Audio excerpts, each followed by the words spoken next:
What's up, y'all? Today I'm going to be installing a Borla S-Type exhaust on my 2021 Veloster R-Spec.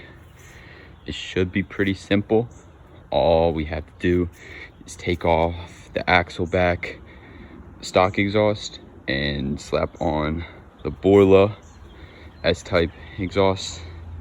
Should be pretty simple and straightforward, but I'm going to show you guys how to do that. Okay, so before we start tinkering on the car, we need to get the car jacked up.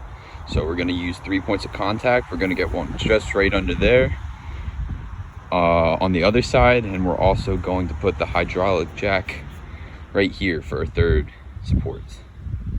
Okay, so before we start tinkering on the car, we need to get the car jacked up. So we're going to use 3 points of contact. We're going to get one just right under there on the other side, and we're also going to put the hydraulic jack right here for our third supports.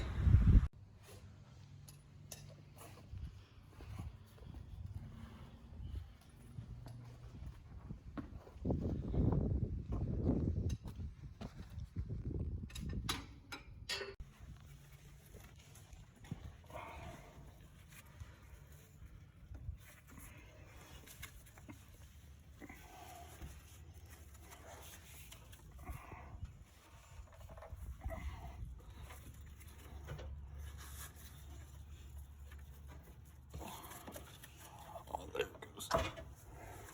Beautiful. Got it? Yep.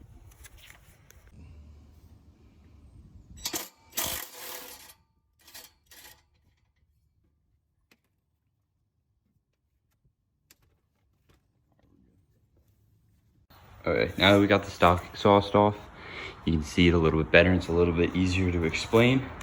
There's going to be a rubber thing to hold it in place here, there, and right here. So there's going to be 3.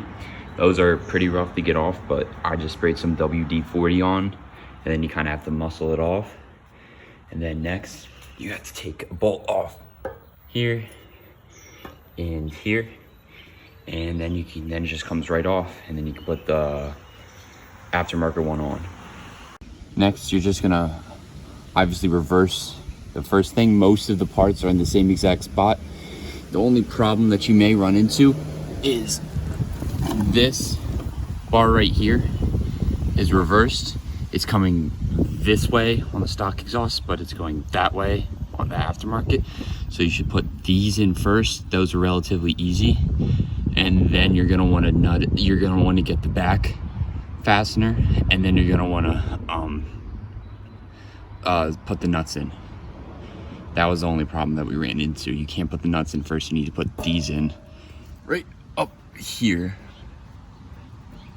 and then you can get the rest off. Okay, so now the exhaust is on. This is what it'll look like when it's on. It's relatively easy.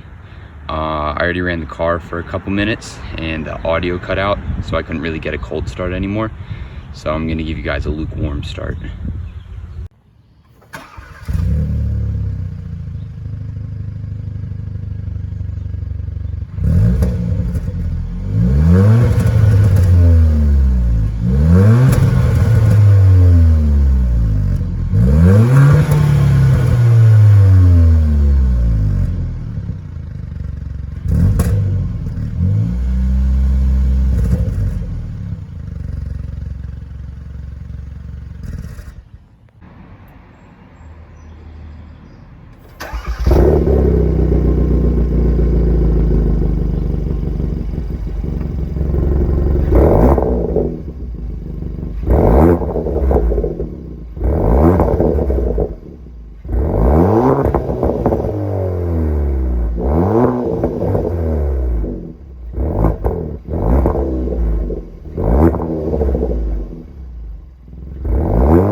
All in all, I'm pretty happy with how it came out.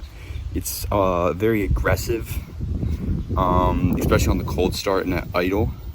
But once the car warms up, it's a little bit quieter. It has a lot of burbles and pops. Sounds a lot better than the stock exhaust, and I'm pretty happy with it.